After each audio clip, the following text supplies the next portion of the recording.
Hello, ladies and gentlemen, boys and girls, people of all ages, sexualities, and identities, and welcome back to another Doctor Who review. And today's Doctor Who review is Doctor Who Classic Doctors New Monsters, Volume 2. We start this box set off with Tom Baker doing a pretty much Matt Smith sort of thing by turning up at an amusement fair only to find out that it's closed. It turns out that all the workers have gone missing and an extraction team has been sent to figure out exactly what went on. It also turns out that the whole world was terraformed, reducing the forest to ash and cinder. Using a psychic medium, the Vashta Nerada reach out, longing for help, but after feeling threatened they decide to go on the offensive and start trying to kill everyone. The Doctor points out that there was another way, but because they didn't agree to bring back the forests, the Vashta Nerada will do nothing more than feed and feed and feed. They believe things to be their enemies, and now will do anything that it takes to protect their world.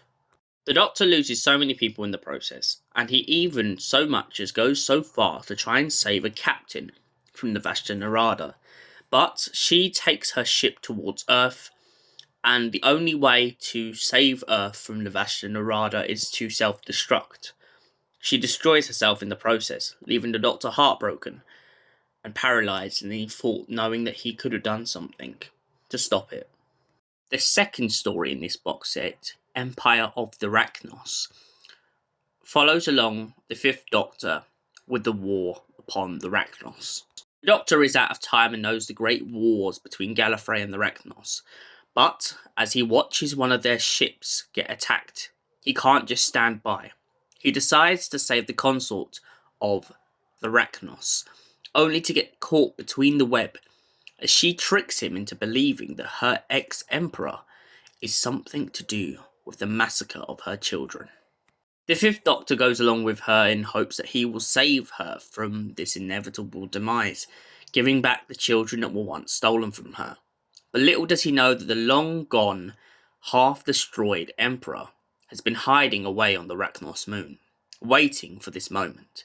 He seems to have lured her in order to give back the seal, knowing that she would marry her consort, only to use the seal as its own weapon against her. The Doctor and the surviving Time Lord that was with him decide to escape this massacre. The surviving Time Lord points out that she never wants to go back to Gallifrey, realising how bad in bloodshed they have been drawn. The Doctor doesn't see the Rachnos' fit parents, so he takes their children away from them and puts them on a planet far, far away.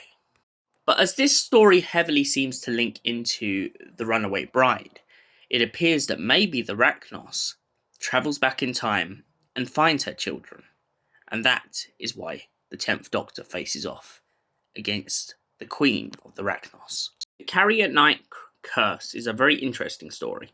It starts off with a bunch of women admitting to the human race that they are indeed witches.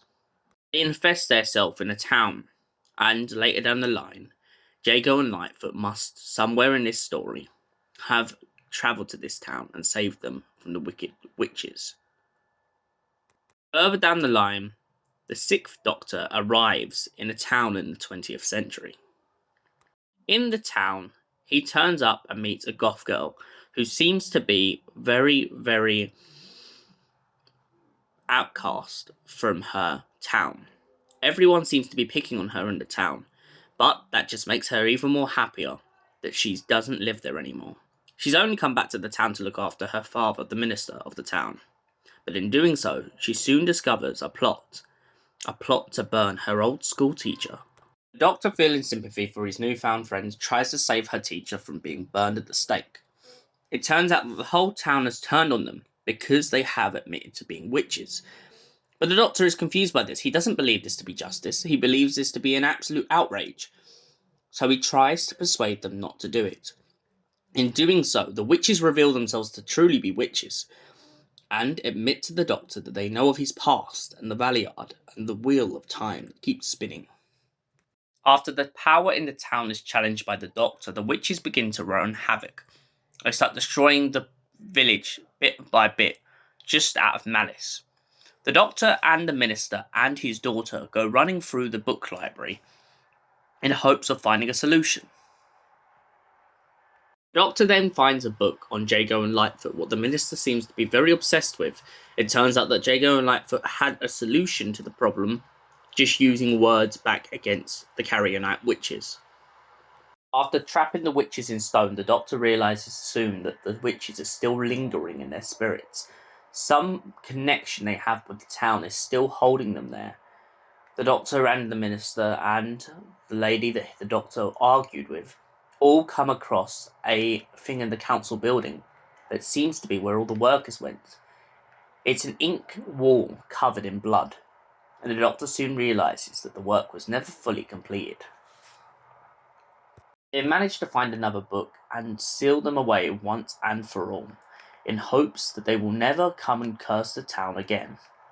The Doctor leaves, but he points out that if they ever need to stop the witches again, they just need the right words.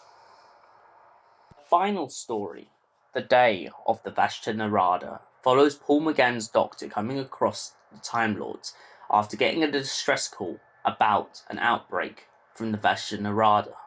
It turns out that the Time Lords have been trying to use the Vashta Nerada to destroy the Daleks in the Time War, but little do they know that the Vashta Nerada is just getting hungrier and hungrier and hungrier. Eventually, they manage to break out of their containment and break into the facility. Alistra, the Doctor, and the scientists in charge are trying to escape. Corner after corner after corner. Eventually, the Doctor comes across a massive Vashta Nerada, which has been grown to the size of a mountain.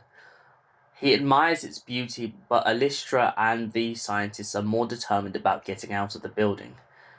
The Doctor points out that this is what happens when you try and use stuff for other means.